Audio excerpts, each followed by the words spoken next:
now that we can kind of change their type, what I don't really like is we can't really see what type they are. So like on this manage page, we probably should be able to see what type is each of these.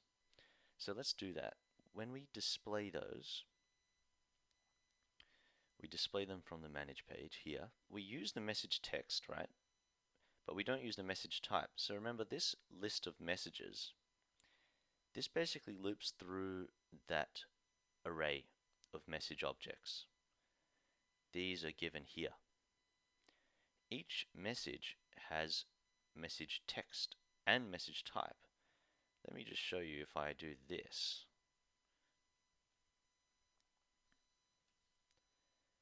And it's going to look weird, but that's okay.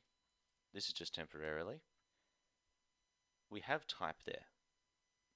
So let's use the type not to display, but maybe to set a class. Let's do local message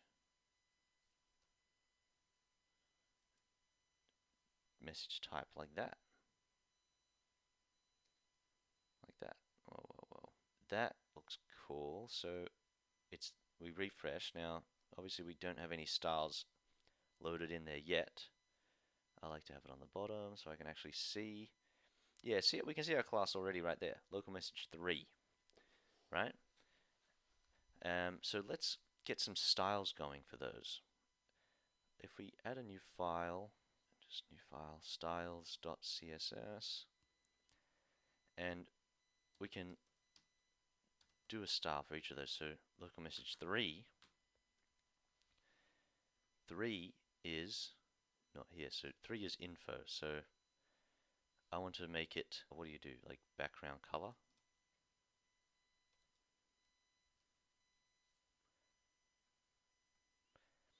So we can choose a color, info, so yeah, I guess like more of a blue kind of info thing. Just want it very light so you can still read the text. And let's do the other ones. Local message 0.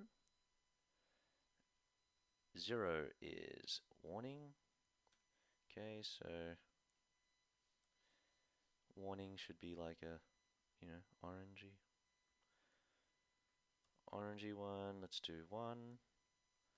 1 is success. Success, we choose like a greeny.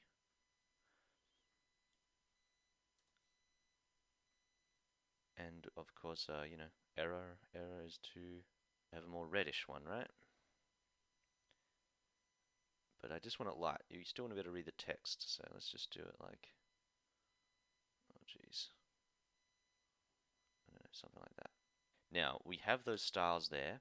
They won't be loaded in though. In a local plugin, styles don't get loaded in automatically, so we need to actually go into our manage page. See how we call in JavaScript? You can also call in other files like CSS. I think the function, yeah, it's just called CSS. So if we look at that, it says ensure a CSS file is linked to from this page. So that's what we want to do.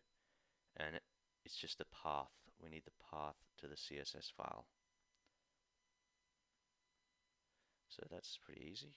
So I think you do it like this, local message styles.css. Let's reload there. Yeah, there we go. So they're both info. Let's use our bulk edit. Change one of them to error. That one's red now. We need to add some more messages.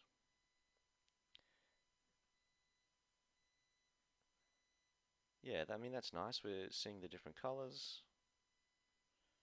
And so let's say we, another test, like let's change the last, both of the two to errors instead. Alright, great. Errors are a bit scary. Let's change it to success. I mean, and obviously we can edit one single one as well. That's looking good. So I hope you learned a lot there. We went through, we created a new form and dynamically could pull in all our data to, add a group of elements. Yeah, pretty nice. What you do as well is do the lang string thing where we get these lang strings out. want to put them all in our lang file so they could be translated, so they can be overridden. We don't just want to hard code them like this. This string is never going to be able to be changed. So let's just quickly go through and do that.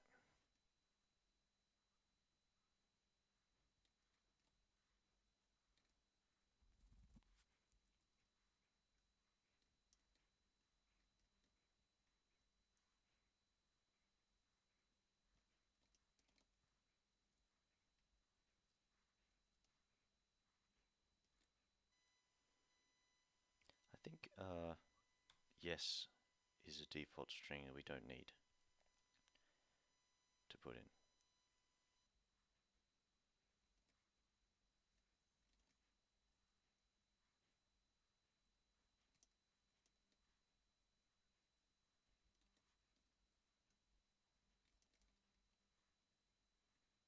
That looks good. We've gone through, should be all the strings. Let's see. Doesn't find them yet because we have to purge caches. And let's see if we missed any. We did miss one. What does that say? We can't see it. Sometimes you have to do it like this. Yes, okay. This string does not exist. What about, does this exist? Yeah, it does. Has to be lowercase, yes. There are some strings that are in the core Moodle and you don't need to specify a component.